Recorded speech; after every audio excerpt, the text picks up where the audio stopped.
So, as I was saying, in anaerobic respiration, many of these steps are sped up by aerobic enzymes, and through training, more aerobic enzymes are produced.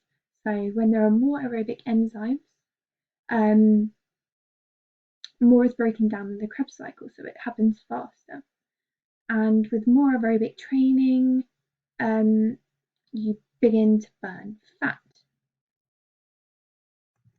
Aerobic athletes want to burn their fat first so that they can spare the glycogen that they have, because for a marathon runner, if they run out of glycogen at the start of a race, then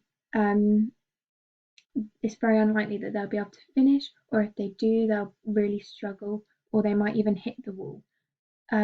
So by burning fat, they're reducing that risk. So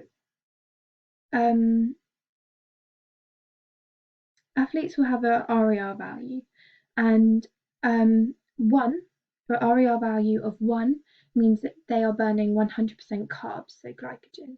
And if they have a value of about 0.7 or 0.8, then it's more likely that they'll be breaking down fats and they'll be burning fats to produce energy instead of carbs. So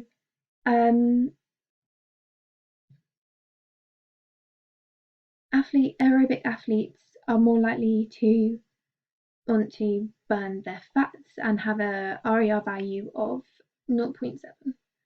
Okay. The graph on the right, this graph shows us our OBLA graph. And by delaying the point that lactate begins to build up, they're more likely to resist the fatigue, and then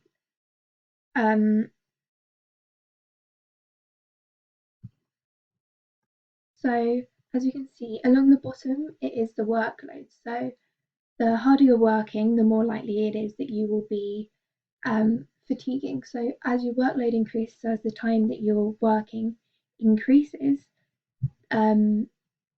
your lactate is likely to then begin to increase. So for an OBLA graph, it's always measured at 4. So we can see here, OBLA occurs here. So this athlete, as we can see, has quite a bad lactate threshold. So aerobic athletes are going to want to move this point further to the right, which means that they are resisting build-up of lactate, meaning that they fatigue less easily. In aerobic, I showed you the blood lactate graphs of an aerobic athlete. So this time, this graph on the right shows our blood lactate for an anaerobic athlete. First thing we can see is that the top amount of blood lactate produced was about 6.4, so it's a lot lower than the anaerobic athlete. So this tells us that it's likely that this athlete was using their aerobic system and that they have managed to delay the point of fatigue. As you can see, it slowly builds up and they've delayed it till about 10 minutes.